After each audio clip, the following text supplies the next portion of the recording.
Okay.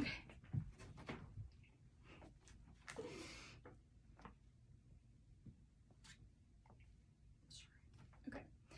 Ever since I was little, I found myself drawn to sea creatures, ultimately declaring the dolphin as my favorite animal.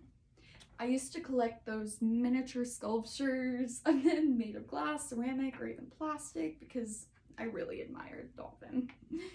Every year on my birthday, I would beg my parents to take me to the aquarium just to see the dolphins, regardless if we saw a show or not. Once I discovered that human activities led to the first extinction within the dolphin and whale family, I was devastated.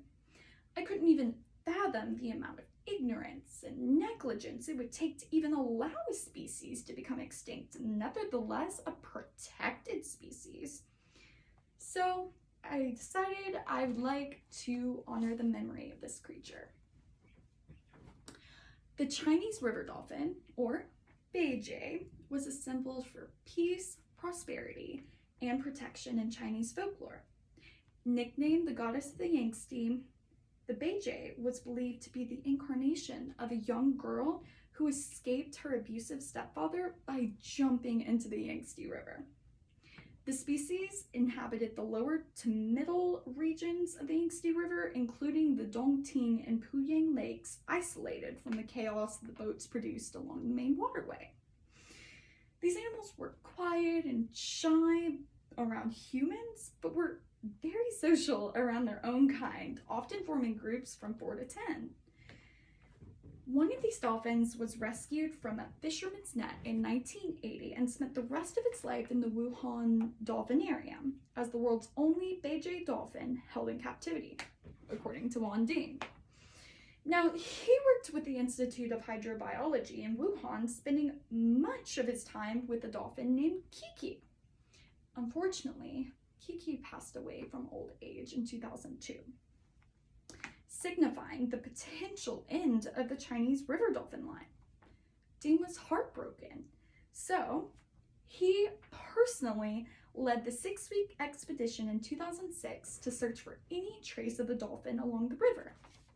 However, his team came back empty, thus influencing the Royal Society of Biology in the UK and other institutes to declare the animal as critically endangered or functionally extinct, which basically means that there is little to no hope that the animal still does exist, but you cannot formally declare an animal extinct unless you have not found any evidence of their existence for 50 years.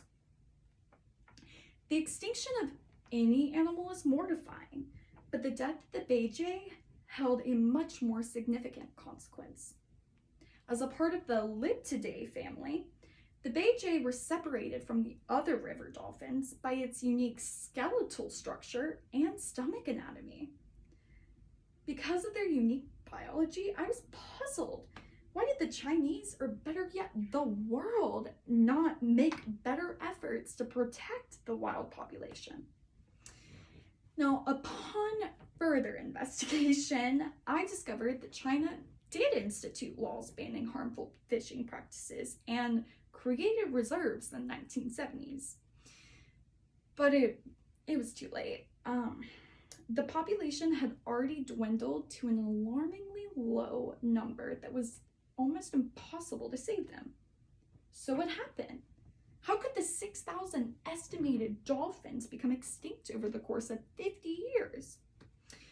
Well, pollution from overpopulation and its waste was the primary cause.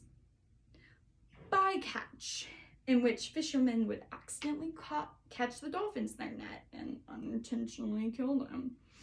Habitat degradation from the construction of the Three Gorges Dam, and largely unregulated fishing practices significantly contributed to the beijie's extinction.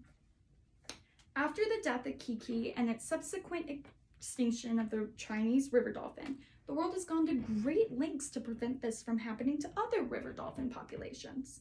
For one, the Chinese government granted the Yangtze finless porpoises the national first level protected species in 2021. Additionally, over 20 non-governmental organizations are now involved in protecting these porpoises. In 2021, a 10-year fishing moratorium was enforced in the Yangtze River, and the Yangtze River Protection Law came into place in order to restore the previous ecosystem and protect the wildlife inhabiting the area.